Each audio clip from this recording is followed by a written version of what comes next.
Ladies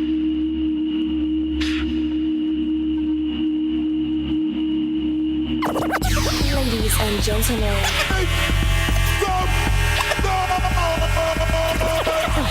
podcasting since 2005 with over 3 million downloads. You are listening to Gamer Tag Radio with your hosts Godfrey, Pete Rock, Paris, Pasta. Come on.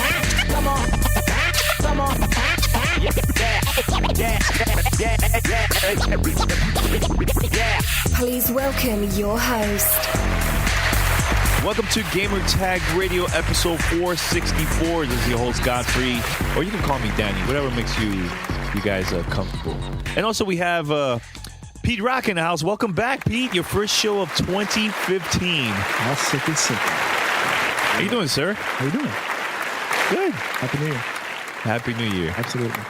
Yeah. And also we have the guy that's always here every week. Troublemaker himself, Paris. Well, how you doing, Paris? Can I call you the Haitian sensation? Will that work? Wow. Can I call you that?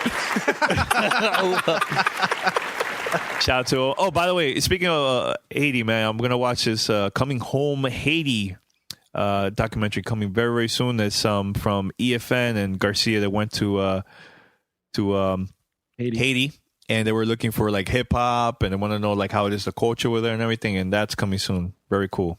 Shout out to Crazy. So shout out to them, the whole crew over there, man. So yeah, Paustin's not here. We were having some technical difficulties. I started with Pete, then with Paustin. The bus, it's backing up. Thank you.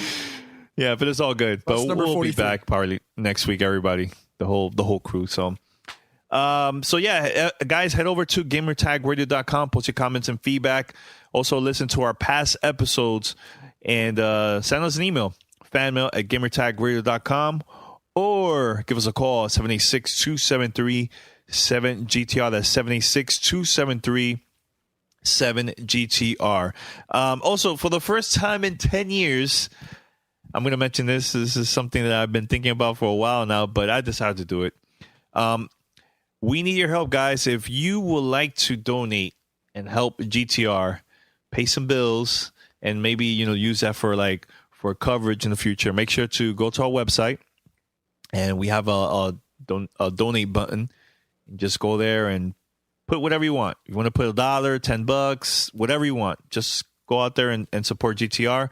Or if you have a PayPal account, just donate to this email, fanmail@gamertagradio.com. And that's it. One more thing. I think I should talk about this too, guys. Podcast Awards. Remember last year what happened? Paris? No comment. No comment, I have Pete? no words. No words. All right. Look, I'm going to mention just once, because the only reason why I'm mentioning this is because they sold the Podcast Awards now to New Media Expo. A brand new company is taking over, and they're the ones handling everything. So I'm going to mention it once. If you guys would like to vote for us, go for it. Best Produced Podcast and Best Gaming Podcast. I believe the nominations opens, I think January 20th. Just go there to podcastawards.com. If not, it's all good. We're still doing our thing, okay? That's it. All right, so we have a couple topics for today. Which one you guys want to start? Which one? Go with the MPDs, Danny. MPDs. Uh-oh. MPDs. Now, look, this was 2014 was a great year for everyone, for every single company out there in the gaming industry. That's great because, Sony was like number one throughout the whole year. Nintendo to me was like the best first party company out of everybody. And Microsoft made a lot of changes, which was great for the Xbox owners out there. So I think overall, when it comes to like sales and everything, I think it was a great year, man. There was a lot of things that companies make mistakes. I hope they don't do the same for 2015, but was cool. So they just announced today that Microsoft was the number one selling console. Xbox One was selling best selling console for the month of December 2014. That's great news, I think, man. So we were talking about this for a while. We're like, look, is Microsoft gonna have the same price, or are they gonna go up? What's the deal? It went up for like maybe a week or so, 2 weeks. And now again, they announced that they're going to keep it as $349? Still the same? That's great. Was there any Competition doubt? is- Well, I mean, was there really any doubt that they were going to eventually end up going back to that price, or did everybody really think that they were going to say, you know what, we're going to go back up to the normal sales price after everything? You know, after the turnaround that Microsoft got PR wise and sales wise. Well, Honestly, I thought they were going to put it up, but that's just me. But Miss Cleo here, Paris, he predicted this. well, yeah, I've Paris, been go saying for it. all along they'd be insane to go back to $399, but they had advertisements as recent as last week talking about $399, that they were back at $399, which, like we said on the last podcast, just made no sense at all. You got all this momentum during the holidays, and obviously the MPD numbers here for December bear that out, that people will buy your console at $350. Why, with Microsoft having the war chest that they have, why would you go back to $399? Made no sense at all. Now, being at $349, all the pressure is on PlayStation. It's all on Sony. What are they going to do? It's almost like the powers that be said, you know what, let's go back to the higher price. And then all this time while Phil is like out on vacation for the holidays, he comes back. Whoa. What's the $399 talk? Yeah, that's crazy. No, bring it back. Because think about it. Think about it now. This with Xbox One being at $349, this takes out resolution. It takes out superior hardware specs. It takes all that nonsense that we were arguing before. Price, none of that matters anymore. It's all about who has the better games. That's all that matters. It's still price, because hardware wise, if you look at the bare bones of the box, the PlayStation 4 still has better components. No. But that's my point, because you can then counter argue that and go, well, it's $50 cheaper. What else do you want? Well, You see what I'm saying? So True. Okay. That's true. the way that Sony can get momentum back. Well, I mean, we'll see. We'll see how it plays out over the spring. But at some point this year, PlayStation's going to have to cut the price. No way they'll be in next holiday saying $399. I just don't see it. They'll cut the price by the holiday. But they don't need to, though. Not right now, but that's my point. Not right now, I'm no. saying Yeah. as we see this thing play out, as we go through E3 and all that, at some point, Sony's going to cut that price down to $350. Why not? I mean, hell, they've already sold almost 20 million of them. So I think by that point, matter of fact, I even saw today, Samsung's doing something with, it was either the GPU or the CPU or the PlayStation 4. They're redesigning it, making it smaller. So rumors are already coming out that a redesigned PlayStation 4 may happen this year. why am I not Interesting. surprised? Sony, the master of, we're just going to keep recreating more consoles instead of spending money where it's supposed to be. Yeah, but if that allows them to lower the price, that's how they stay competitive. You see what I mean? So Less plastic. Yeah. Really going to cut $50 off the price tag? maybe. I didn't know plastic. Did you was so just say expensive the these days. master of recreating consoles? Is Yeah. that it? How many PlayStation 3s were there? How many different SKUs were there? Tell me. Like, I'll wait.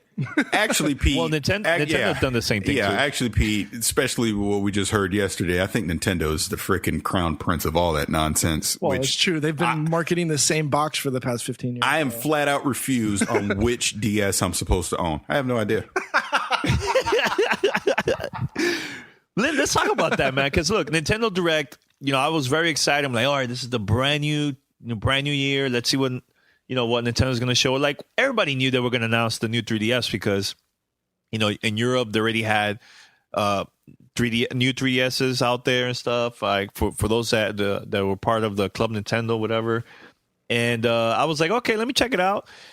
And at the end, they showed the device. I'm like, okay, this is cool. And one of them, I think, that got my attention was the Zelda Majora's Mask edition. So I'm like, man, that's cool. So it comes with the game, comes with the handheld. I'm ready for it, man. And then I go online. It says, no, it doesn't come with the game. You have to buy the game separate, and it's just an edition that limited edition of that particular game for the new 3DS. And it doesn't bring a charger. If you have an older charger of your older 3DS, then yeah, you could use that for this one. But it's like, it just doesn't make no sense. Why are they even doing that? You know?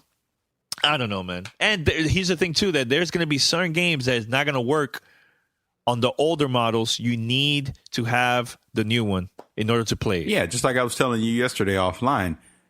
You're splintering the market at that point. Like my son has, again, they make so many versions of the damn thing. I don't even know what it is, but my son has some version of a 3DS that's extra large in our home, right?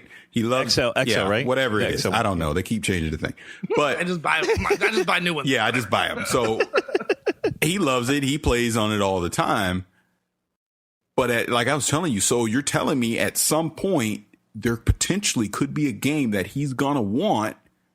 And he may go out and spend his money on it and buy it. And then we find out it's incompatible with the current 3DS he has. And he's going to have to get the new one. Makes no sense. I just don't understand what Nintendo's doing with that. If anything, why don't we make a true successor to the 3DS and just move with that going forward and just say that it's backwards compatible with the old 3DS games? That to me, that makes more sense. With a new name. Yeah, with a completely new name. Yeah. I don't know. I don't get it. And then they'll come out with a new console and it'll be called the Wii U. I'm serious. Again, right? It'll just be called the Wii U. Just confuse everybody. Yeah, I don't know, man. I don't know. That's so kind of. I guess what Nintendo is doing is similar to what Android is doing with the whole fragmentation and 37 different pieces of hardware that all run the same software. Like, I don't know. Have they not learned their lesson? I mean, or is it just because, they've mastered, and I guess goes back to what I talked about a couple of years ago. It's like, I don't know if software is where they need to be. I think they can just dominate stop putting out the big console. Just focus on handhelds. Because obviously they've cornered the market on that. Pete, here's the thing. When they announced this new device yesterday, it sold out within 30 minutes. Exactly. I'm not disputing that. I'm just saying, just focus on handhelds. Be the master at that handheld, and that's it. No, but they're doing pretty good with the Wii U. Like, are they this year? No, I mean, look. Okay, it's not compared to, you can't compare it to like Sony and Microsoft, but they're doing pretty good. Like for 2014, they had a lot of first party games. Especially Mario Kart and Smash Brothers that push the console even more. And this year with Zelda and Xenoblade, woof, it's going to sell a lot of units this year, man. Now, is it going to be like, it's not going to be like Sony or Microsoft, but it's going to be up there for them. Two things on that. First off, just again to show you how confusing this whole thing with Nintendo's are doing. So that limited edition Majora's Mask 3DS in Europe, it does come with the game. But in the United States, it doesn't. So I'm confused by that. Second, you just brought up Zelda. It's funny. I was talking to my wife earlier. And I mentioned something about Zelda because I was just talking about stuff Nintendo has coming. And she goes, Zelda? Does anyone even care about that anymore? Who plays Zelda? And I looked at her like she had lost her mind. And I'm like, are you crazy? Zelda's great. Zelda's great. But then I had to really think about what she was saying. Has there really been a relevant Zelda on a console since Wind Waker? I don't think so. Because Skyward Sword was kind of Yeah, it was kind of, well, the last one for the 3DS was pretty That's what I mean. Not handheld. I'm talking console. I'm talking just on console. Yeah. Nope. Yeah, so interesting. So I am curious to see. I mean, like they've already said, it's going to be at E3 and we'll probably get to play it and all that good stuff. But I'll be curious to see what the marketing is going to be with that going through the summer and into the holiday. Because I mean, that's the biggest game Nintendo's probably going to put out in the last 5 years, I would think. Yeah, but don't forget Star Fox, which Pete been saying this for a while now. Pete, you could play it at E3. Hey, and I'm going. And you're going. Yes. By the way. We should announce that. You should talk about it. Everybody's going. The whole crew. The whole crew. Yeah. We all go. That's going to be fun. You know what's crazy? Yeah. Even Mandy's going, but she's not going with us. I know. She's crazy? She's got to work. I'm not going to be there on wheels. I'm going to be there on my own 2 feet. Don't play basketball a week before E3. No sports repeat. You're on hiatus. You're bench reading for the next 6 months. Oh, yeah. Welcome to Play It, a new podcast network featuring radio and TV personalities talking business, sports, tech, entertainment, and more. Play it at play.it. You're listening to Gamer Tag Radio. Well, let's talk about this, guys, because, of course, I'm a Mac guy, but Pete and Paris are really hardcore Windows guys. No. Let's back that up there, sir. Okay, all right. I'm gonna have to retract that troublemaker statement I said on Paris's name earlier. Let's throw that over to Danny. All right, so look, there's a Windows 10 live event next week, and Phil Spencer tweeted that he's going to be part of this live event, and he has a couple announcements to make. So what are your predictions, Windows fans? Crickets, because nobody's a Windows fan here. So if you want to just say gaming fans, then I would respond by saying I would wager something Age of Empires related. Why is that? Because I watched the video that Phil Spencer was in today talking about their 2015, holiday and all that stuff. And he mentioned the Windows 10 event coming up, and he specifically talked about bringing gaming to the Windows platform. I mean, and when I think about Microsoft-owned IPs on the PC platform, Age of Empires is probably the biggest. And it didn't work last time, though. Remember Games for Windows? That thing flopped. So what makes this? I wonder how this is going to be different than compared to the last one. I bet you all these games are on Steam. Okay. We'll see. Pete, what's your prediction? I have no idea. You have no idea. Zero clue. I have no idea, honestly. I mean, didn't they just announce a Dragons game, like a Dungeons and Dragons game? You think it's got anything to do with that? I don't even know what you're talking about, but okay. I don't know. Okay. Oh, I'll throw Miss Cleo out there because I think it might happen. That was a bad Miss Cleo, but yeah, it was. What if the Master Chief Collection came to Windows 10? I mean, that's not the best name to be throwing around these days, but I'm sure this is something, if it happens, it was already in the works. I mean, I could theoretically see something like that. I mean, Halo has had a presence on PC anyway, so it's not unprecedented. They would basically just be bringing Halo 3 and Halo 4 to PC. Maybe Sunset Overdrive, Forza. I see that. There you go. What's your beef with Sunset, man? Nothing. Oh my God. Jesus, man. But speaking of Forza, they did announce Forza 6. I mean, they only show like a picture. It's not like anything. Oh, you know what? But Forza 6? That's a prime game I could see coming to PC. Forza 6? Yeah, why not? Why not expand the Forza franchise and bring it to PC? Why not? Paris, let's think about this. Forza 6. Why not? Not 5, not Forza Horizon 2, 6. Why not? I ask you for the millionth time. Why not? I just don't see it. I see. But what? But you're still promote. Not telling me why not. Yeah, I'm explaining to you. It's not going to hurt Xbox One sales to do it. You're just expanding it to a bigger audience by putting it on Windows 10.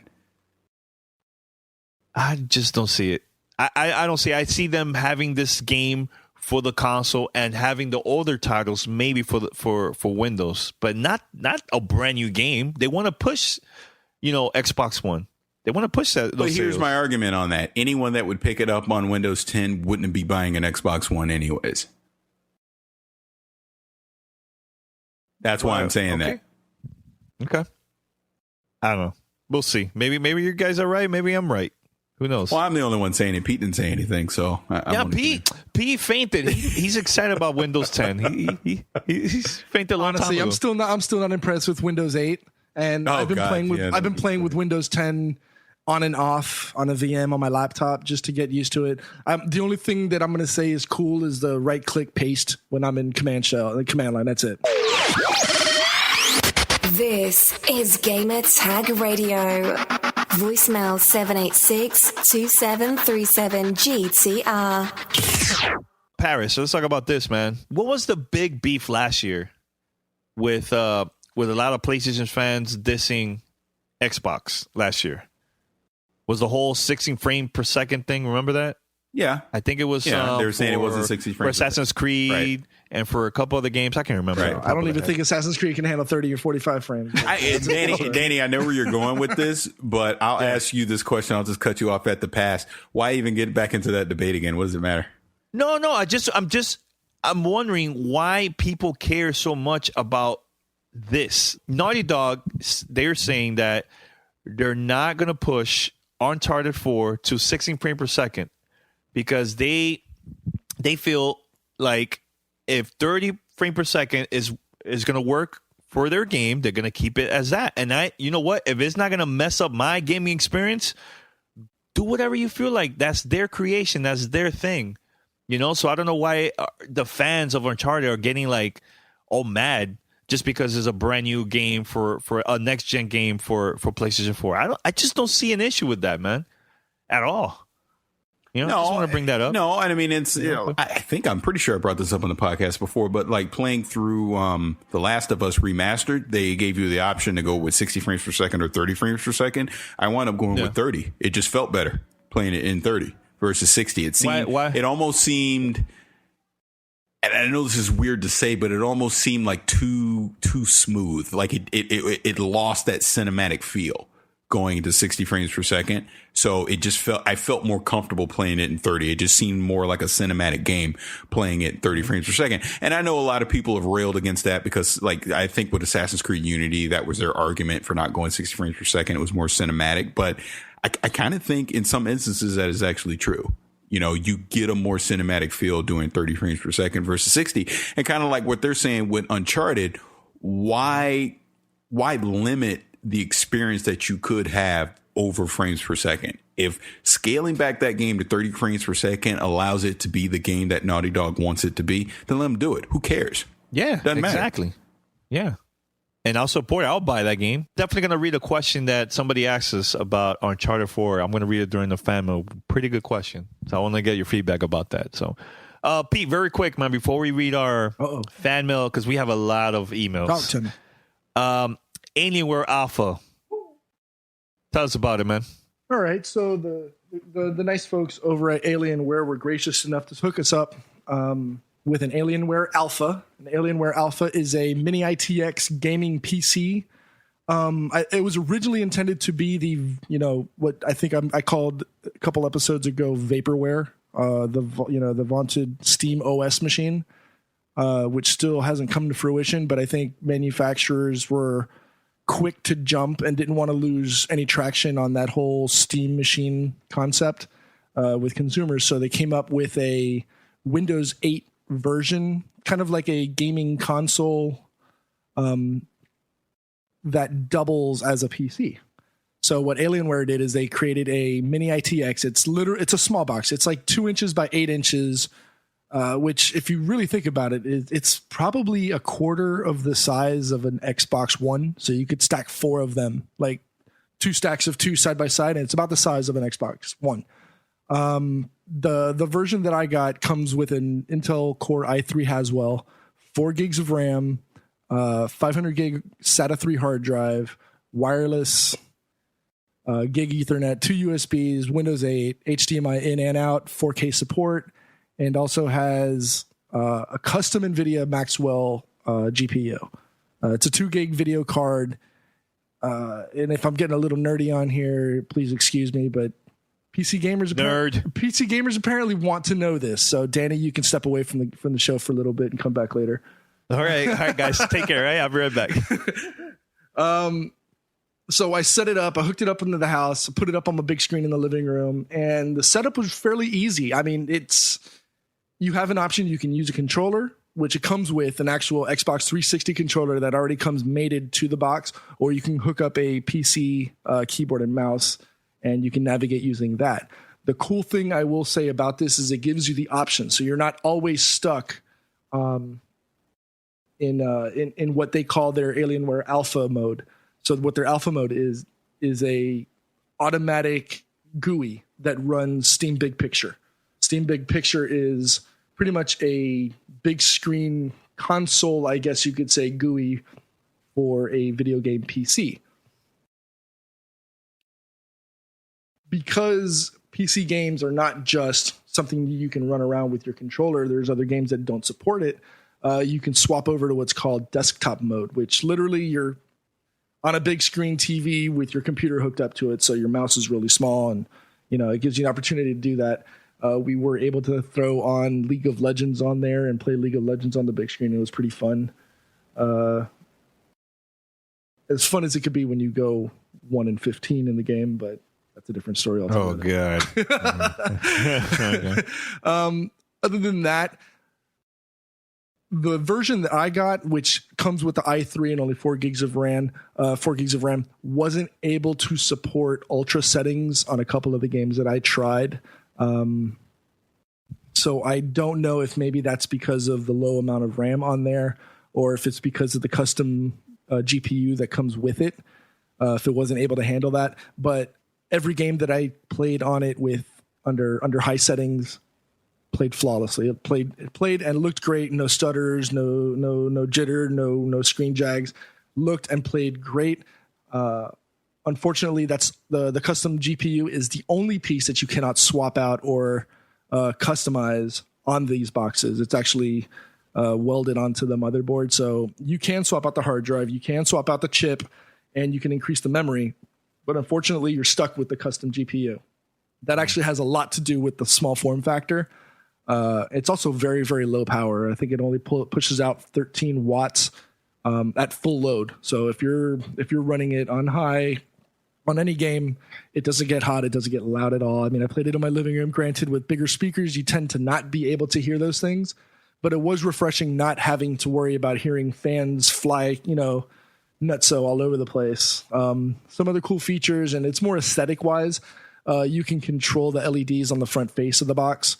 There's multiple controls for that. So, if you want to match the decor or match the lighting that you have in your entertainment center, if you have it set up in there, you can match up the colors. My daughter loved pink, of course. My son was more preferential to the red color. Other than that, for $550 for the baseline i3 4 gig model, I mean, I don't see why I wouldn't, if I were in the market looking for a low end or budget conscious gaming PC, I think the Alienware Alpha is great for that. Unfortunately, I don't know if and you can upgrade it and go and get an i5 or an i7, bigger RAM, but unless they can do something on that built-in GPU to be able to play the big games on Ultra, I don't know if I could recommend something like this. But for that price line, I mean, if you're in for a budget type gaming console / gaming machine, this is a rock solid decision. All right, Paris, you're excited, Paris? Do you fainted? Because this is your type of thing. No, I mean, it's not for me. Okay. I think along the lines of what Pete is sitting here saying, as far as the GPU and everything, it's at that price point. Even still, it's not something I would want, but this isn't being targeted at someone like me or Pete. I don't think, like he said, it's targeted at someone looking for an entry level gaming machine where they don't really have to tinker. They can just plug and play and go. Mm-hmm. So I think looking at it that way, I mean, it's fine for what it is.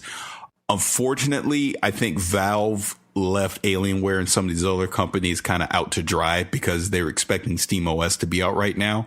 So it's running, what version of Windows is it running? Windows 8. Yeah. 8.1 actually. So. Yeah. Terrible. But and it is a legit copy. Yeah. So I mean, it's not like people have to go out and buy a license from their reseller for Windows. Mm-hmm. It comes loaded on there.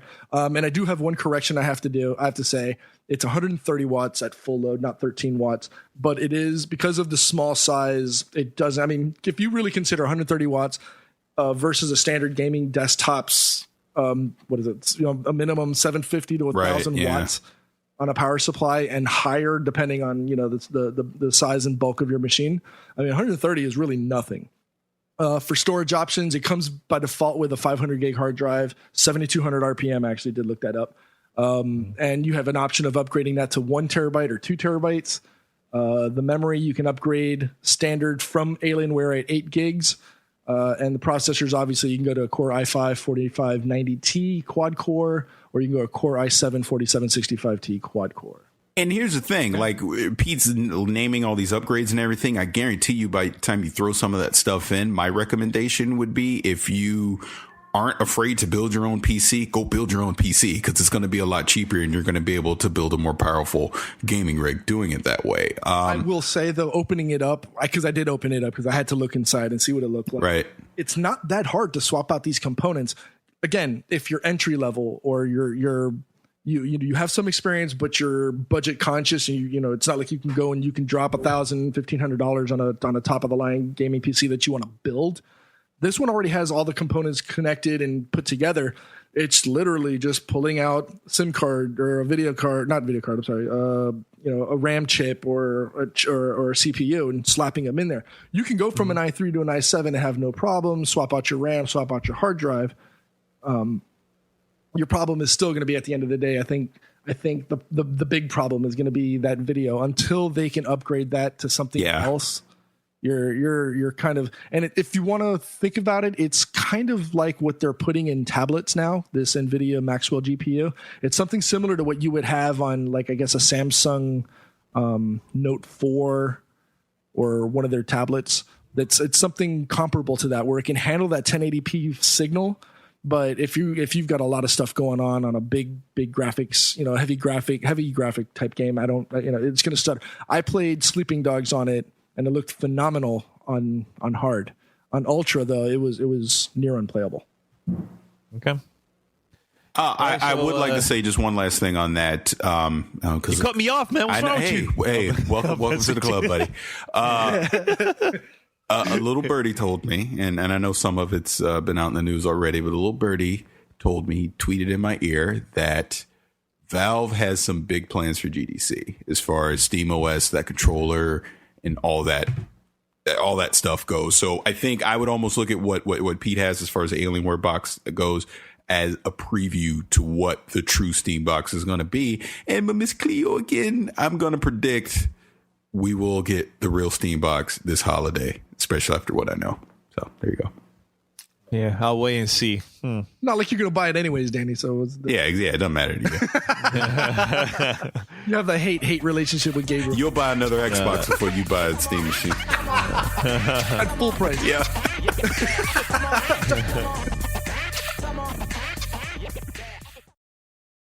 Welcome to Play It, a new podcast network featuring radio and TV personalities talking business, sports, tech, entertainment, and more. Play it at play.it. You're listening to Gamer Tag Radio. All right, guys, it's time for fan mail. Oh, we're not talking Sling Paris. TV? Oh, my God, forgot. Yes.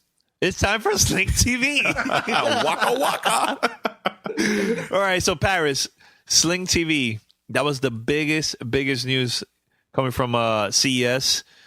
And your thoughts, man. And explain to listeners out there that don't know, explain about Sling TV. Yeah, Sling TV is coming from Dish, the satellite company. And for $20 a month, they're giving you a base package of live feeds of ESPN, ESPN2, TNT, TBS, Food Network, HGTV, Travel Channel, Adult Swim, Cartoon Network, Disney Channel, ABC Family, and CNN. For an additional $5, you can get one of three packages. You can get a kids package with additional, kids. I think it's more of a Disney, kid channels on there.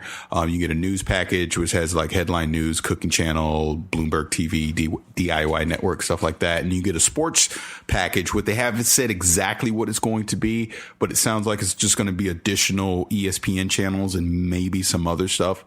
And they've also, because there's an article that came out that clarified further, Watch ESPN is going to be a part of this. So, like if you have your Xbox One, you have that ESPN app, you can log in with that and do the Watch ESPN stuff. But it'll be limited to whatever package you have. So if you just have the base package, you only have access to things from ESPN1, ESPN2, and ESPN3. For now, you're only allowed one stream at a time, so you can't watch this on multiple devices. And right now, it's going to be on Xbox One, it's going to be on iOS, it's going to be on Android, it's going to be on Roku, and something else I'm missing as well. But it's not on Apple TV. Nope, no, not Apple TV yet. Oh, not yet. Not that they've announced Fire yet. TV? Yeah, Amazon. There you go. Amazon Fire TV is going to have it as well. They also said resolution wise, it can go 720p or 1080p. You can actually change the settings if you want to limit it to 720p, depending on your bandwidth. It's also going to have Dolby Digital 5.1. And they said in the future, it will have 4K support as that stuff is rolled out. So if you're a cord cutter, because that's who they're going after. They're going after the people that don't care about cable anymore. They're going after what they now say is the 18 to 35 demographic that doesn't care about cable. They don't spend all that money on all those channels for things that they're not watching. So that's what they're going after on this. I know we talked about it a little bit last week. Seems to me Disney is the big driver of this, obviously with ESPN on a lot of the Disney shows being on here as well. I can tell you right now, and if she hears me right now, I don't care. If it went for my wife, I would be getting it because I could care less about cable. I would just cut the cord. The kids would suck it up and watch Netflix and whatever else is available. They don't care because they watch YouTube all day. But it's the future, man. I think whether this succeeds or fails, it's the start of where TV is going to go. I mean, cable boxes and all that is going to be pointless. Everything's going to be coming over the internet, and I'm definitely excited for it. Now, I read a secondary article right before we started doing this podcast talking about the Comcast Time Warner merger and how, just like they did with Netflix, all the cable companies basically conspired against Netflix and throttled their bandwidth. So Netflix had to pay them so that you could get all the bandwidth from Netflix.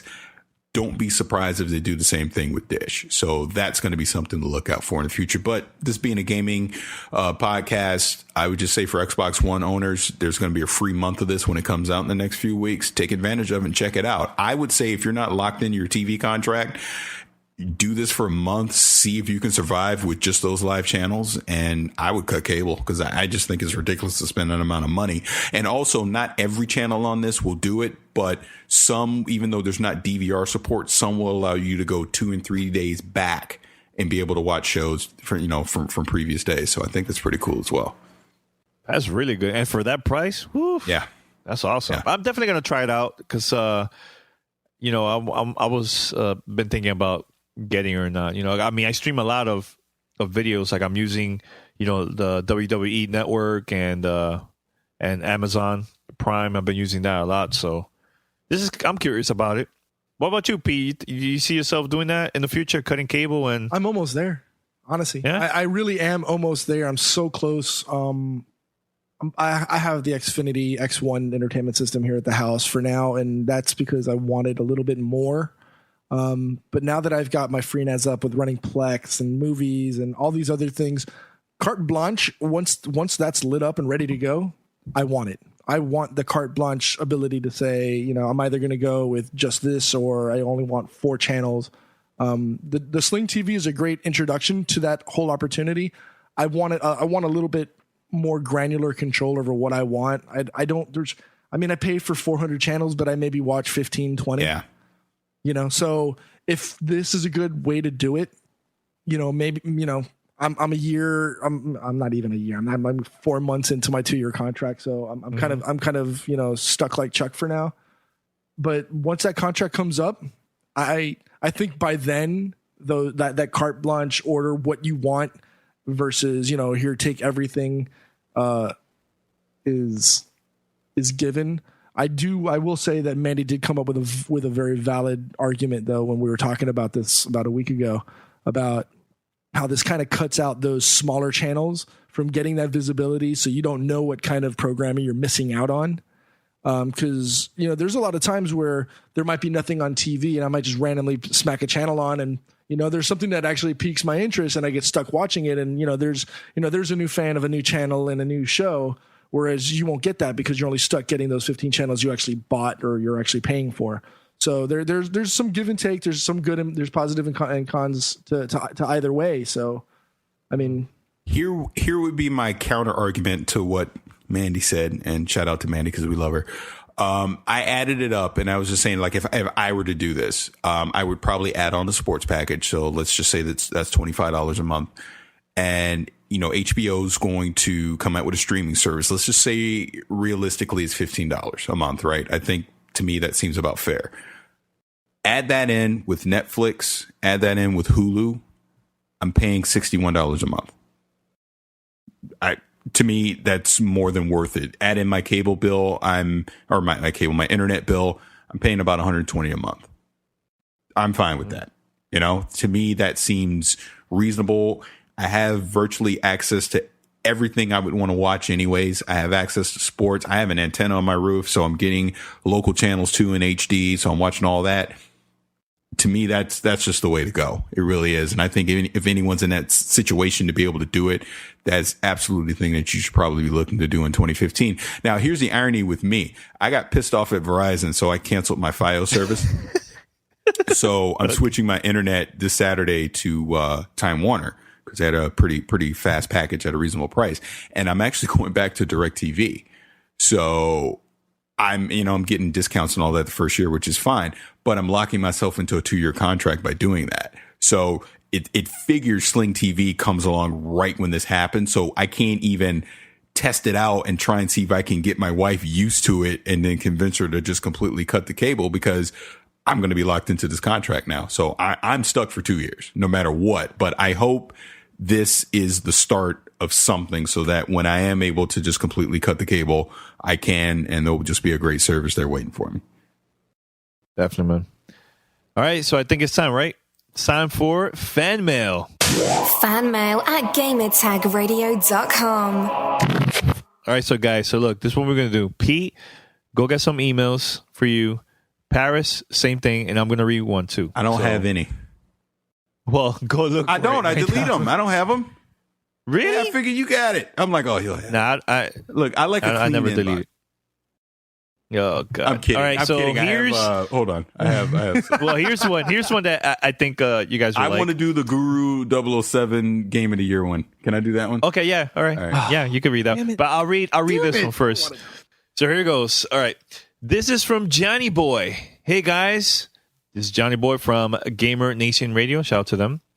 I got a question for you guys. Has anyone heard about this new Destiny Comet rumor? A DLC supposedly planned for later this year that has 12 stories missions, 6 PvP maps, a new zone, 4 strikes, and 1 new raid. If this is true, what do you guys think? Looks like a Destiny 2 to him. I've already thrown my money at Bungie. Go ahead and give it to me. I'm ready. I think some form of this is true because it makes a lot of sense that basically, it sounds like Destiny 2 is coming in 2016. So for 2015, you have a huge major expansion, to get new content out for Destiny 1. You have a couple additional expansion packs in between those, and then boom, we get Destiny 2 next year. So no, I believe it. I absolutely think this is going to happen. I'm looking forward to it. Okay. Who's next? I'll read the next one. All right, this one comes from Chris Brody. Hey guys, love the show. Keep up the great work. Wanted to get your thoughts on amiibos. I feel like Nintendo needs a game that utilizes them better than costumes or weapons like they're currently doing. I would love to see a Nintendo RPG where you can scan and swap in your squad with your amiibos. Where do you guys think Nintendo needs to take these in the future?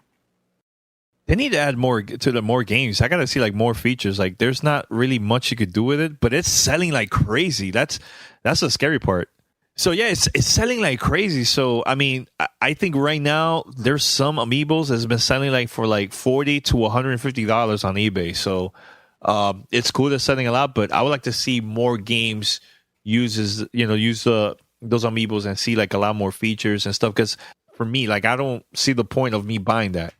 And I love my Wii U. So, Paris, you have kids. Do you see yourself buying that for your kids? Yeah, my son, I forget which all the ones he has. He has about 5 or 6 of them already. But it's kind of like you're saying, there's really not a big use for them right now. He's kind of just collecting them, just collect them. Yeah, I mean, the NPD numbers obviously bear it out. I mean, Nintendo is selling these things like hotcakes. I'm sure they have a plan in 2015. We're going to see games take advantage of this by the end of the year. So, hey, they're going to use it for their new 3DS. Oh yeah, that's right. That's right. You're right. Yeah. All right, Paris, your turn. Okay, this is from Guru 007, and he is asking us, what is your 2015 Game of the Year prediction? Danny, what is yours? You had just started. But you just started. I'm just reading the email. What do you want me to do? I'm asking you the question. You know, I predict it's gonna be. I predict it's gonna be a game that we don't know yet. That's gonna be revealed at E3. That's what I think. No, it's not a safe answer. It's true. It's true.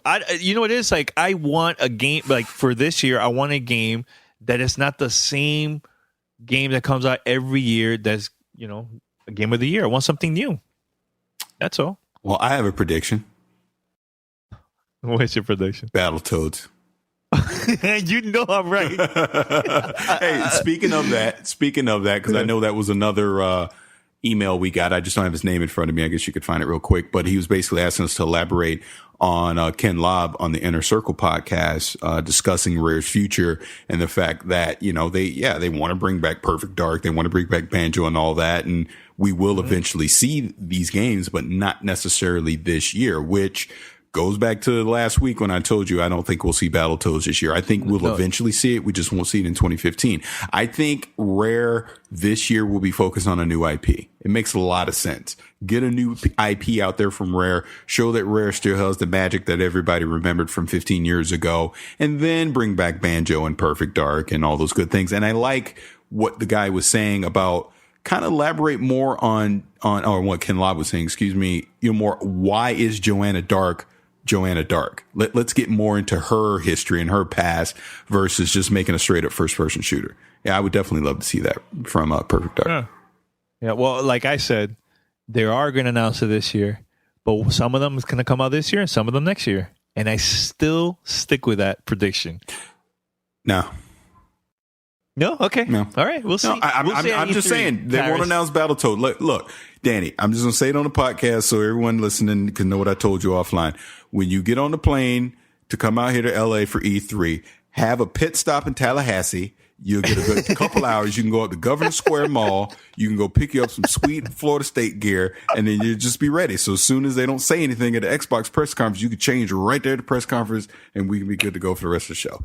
You are going to wear a Hurricane jersey uniform over there, and shirt, right? Absolutely.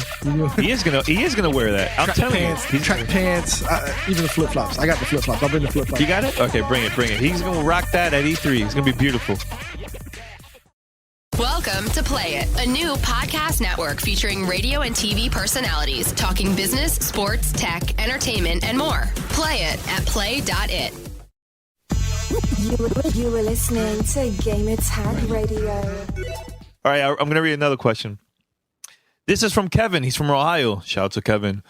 Hey, GTR crew. Microsoft is publishing Rise of the Tomb Raider, but there has been no gameplay revealed yet. However, Sony has showed Uncharted 4 gameplay demo at the PlayStation Experience and has a cover story in Game Informer. Do you think that the lack of the Rise of the Tomb Raider gameplay is a bad sign for the game itself? Or do you think Microsoft is not going to show any gameplay until E3 2015? Nah. Only to then have tons of heavy marketing promotion until the game release. What do you guys think? Well, Phil Spencer's video today, if you took a quick look, he had Tomb Raider gameplay footage in the background.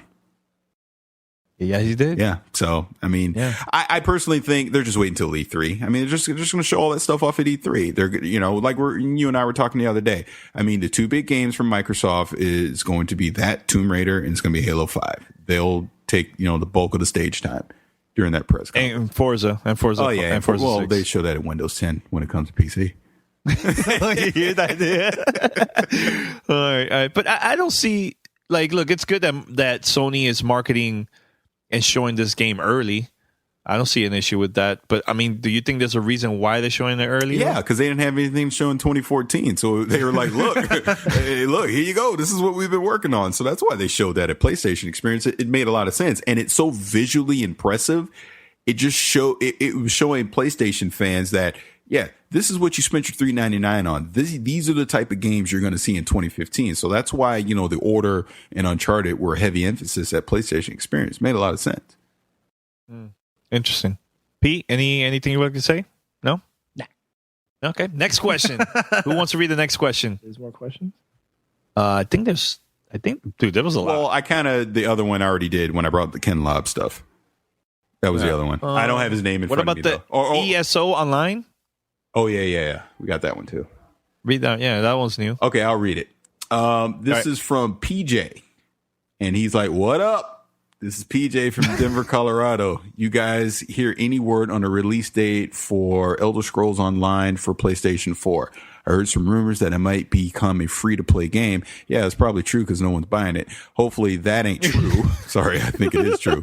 Do you think it will come to consoles? And if so, will it be this year? Also, I just started listening to your podcast last year and been wondering, where's the hip-hop, man? You guys should throw down some Tribe Called Quest, Jurassic 5, or some other fresh beats during your show! ! Peace.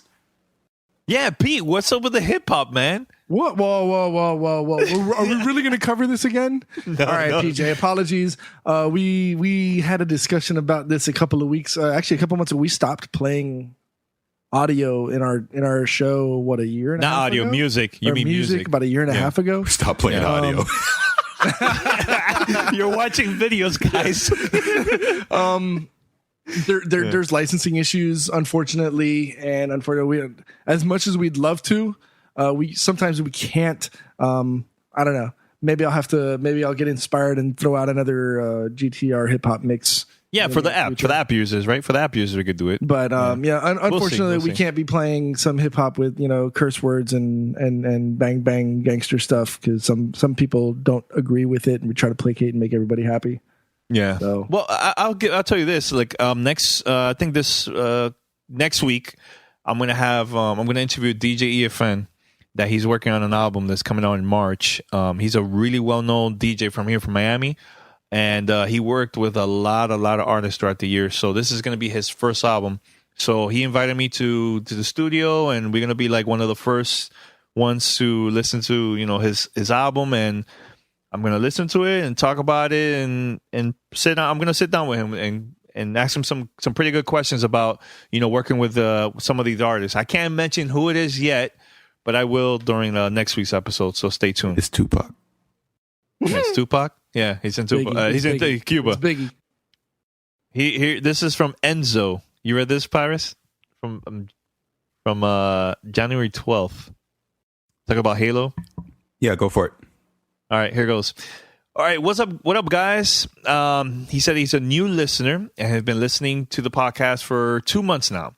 And he said he appreciates everything that we do, and it's good that we're open with when it comes to feedback and stuff. So he said, I might say this, Danny, please stop interrupting Paris. I think he has a very different and honest opinion, and you should be heard. At is putting him off on it, during his mid thought conversation, whatever. And he also said that, with that said, he completely disagreed with Paris and Peter. Peter, you weren't last week here. He might have meant Boston, but I'll take credit for it. Yeah. About Halo 5, the game, I must say, is different. It feels like a natural evolution. Yeah, that was Boston. I'm not going to take credit for that. I know. And he said that he had wow. He has a discussion about this game not feeling like Halo, and he disagrees. Halo is about map control and teamwork. So as long as it takes more than a second to kill someone, it will still be Halo. That's to me what makes Halo. I'm trying to make it short. Okay. He said that he's very disappointed with Master Chief Collection. The issues are ridiculous, and for this game to have similar issues is very worrisome. He's 28. He don't have time anymore to jump through hoops to get a match going. So often in those moments of frustration, I jump into Timefall or FIFA. I have zero confidence in 343.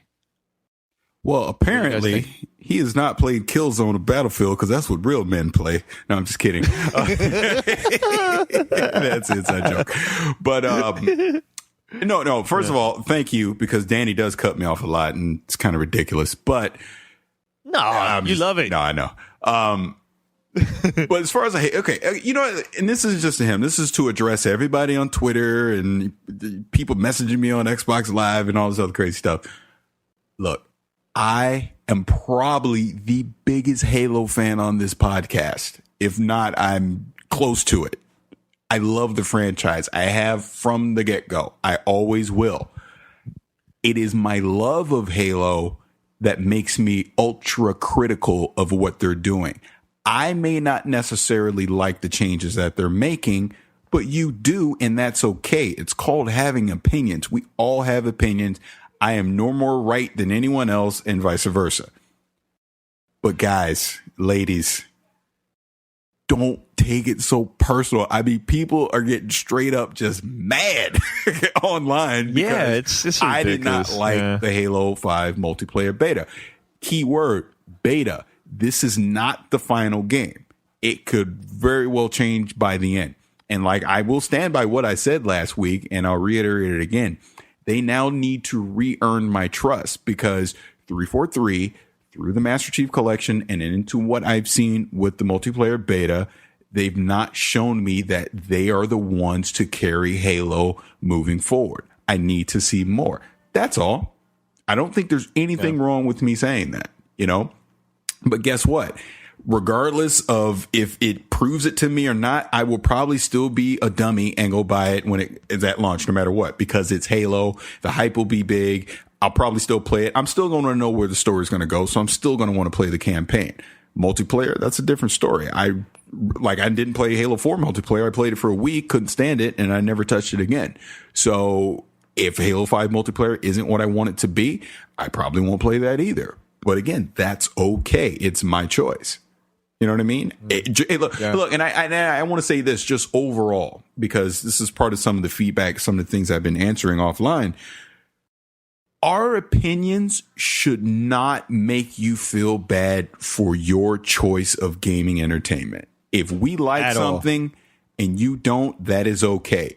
But if we don't like something and you do, that is okay too. It's your money. Enjoy what you bought. We're simply giving our opinions. That's the only thing I can do.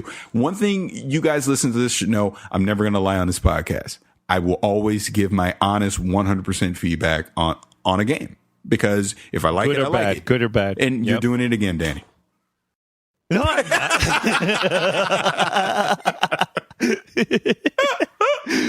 You're I'm done. I think everybody got the point. I'm done. Yeah, it's true. No, but you know what, Paris, I totally agree with that, man. It's like, we post our feedback, good or bad.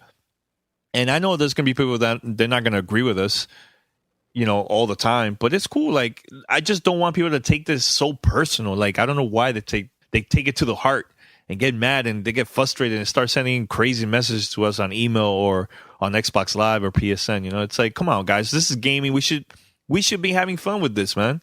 Agreed. And yeah, I almost said something I didn't want to say. I'll keep that to myself. But no, I agree. No, I'm curious what he was going to say. I'll simply say this. Just keep it short and sweet. If you message me on Xbox Live or you message me on PlayStation Network, be aware, my son may be the one answering you. I will leave it at that. Ditto for me. Ditto. You don't have kids. Shut up. Yeah. But I have family and friends. Oh, yeah. Hey, I have nephews and nieces that come over and play. Believe it or not. All right, I think we should wrap it up. I think that was a great way to end fan mail, right? Yeah. Unless you guys want to have something to say. No. That's it. That's it? I think right. That answered it all. All right, guys. So head over to gamertagradio.com, post your comments and feedback, and tell us how we're doing, good or bad. Review us on iTunes, Stitcher, all that good, all those places you get our podcasts and stuff. And send us an email, fanmail@gamertagradio.com. Also, donations, please go to the website if you want to donate, or send your donations to in PayPal, fanmail@gamertagradio.com. Give us a call, 786-273-7GTR. That's 786-273-7GTR. And I think that's it. That's about it. Anything else, guys? No, that's it. Yep, we're out. We're out. Did we already cover? All right. Did we cover that already, Danny? Yeah, we did. But just in case. Well, he interrupts you so much, he don't remember what he said. Oh yeah, guys. Podcast Awards is up to you, not up to us. Peace. We're out. Latest. Peace. Download the Gamertag Radio app for iOS, Android, and Windows Phone. It's free. Subscribe to our podcast on iTunes, Stitcher, iHeartRadio, TuneIn Radio, and Spreaker. Be sure to like us on Facebook. Follow us on Twitter. Tune in next week. Thanks for listening.